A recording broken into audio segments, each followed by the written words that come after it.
Annalisa, les droits de douane punitifs imposés par Donald Trump ce week-end représentent une menace sans précédent envers les Européens. En tout cas, les 8 États aujourd'hui qui sont visés. Est-ce que les Européens ont les moyens de réagir? C'est absolument nécessaire, il le faut. C'est le moment, en fait, on a cru pendant très longtemps que la meilleure manière de faire face à Donald Trump, c'était de céder face à ses pressions. Or, tout ce qui s'est passé cette dernière année nous prouve que c'est exactement l'inverse. Donald Trump est dans un rapport de force et il ne respecte que ceux qui lui tiennent tête. Regardez ce qui s'est passé, par exemple, sur les droits de douane. Nous, les Européens, on a accepté des droits de douane à 15%. En plus, on l'a présenté comme un succès. Alors que les Chinois, eux, ils sont restés calmes, ils ont riposté. Et au final, ils ont signé une espèce de trêve commerciale.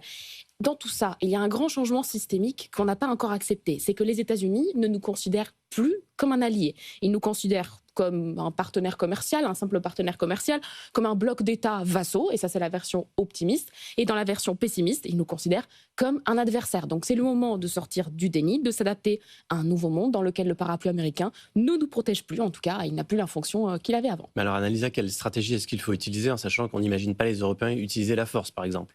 Non, on ne peut pas, et Stephen Miller, le conseiller de Donald Trump, l'a dit très clairement, personne ne veut se battre pour le Groenland, et d'ailleurs personne ne peut le faire. Donc tout d'abord, on peut commencer par avoir un tout petit peu de patience. On connaît la méthode Donald Trump, c'est celle de faire des grandes annonces et puis au final parfois de pédaler. Vous avez vu ce qui s'est passé sur l'Iran ces derniers jours avec les menaces de Donald Trump. Il y a quelques semaines, le président américain avait parlé de droits de douane de 100%, de surtaxe de 100% sur tous les films produits hors des États-Unis. Pour l'instant, il n'en est rien. Il avait parlé des droits de douane de 200% sur le champagne. Il n'en est rien là non plus. Donc un peu de patience et parfois, avec Donald Trump, c'est aussi la bonne méthode. Et puis, il faut prendre conscience du fait qu'on rentre dans un monde transactionnel. Donc pourquoi pas effectivement riposter ou proposer de riposter, mais pas avec des droits de douane sur le bourbon, sur le whisky, avec des droits de douane qui ciblent vraiment les États-Unis, donc avec des mesures sur la tech, sur la crypto. C'est ça qui intéresse vraiment Donald Trump. Et puis au-delà de la réponse à donner aux États-Unis, il faut surtout travailler sur nous. Il faut qu'on commence à s'organiser tout seul pour notre défense. Il faut qu'on trouve d'autres partenaires commerciaux. On commence à le faire avec le Mercosur et avec l'Inde par exemple. Et puis il faut aller encore plus loin, mais là je reconnais c'est encore utopique à ce stade.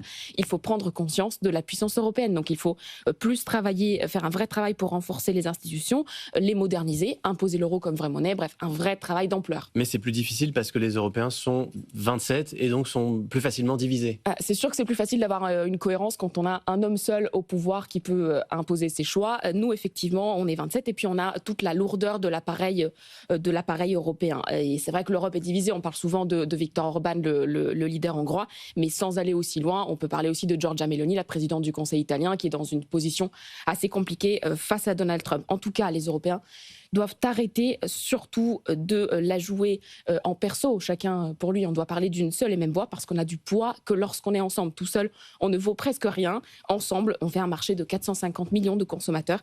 Et puis les pressions en provenance de Washington ne vont pas s'arrêter, elles vont même sans doute s'intensifier.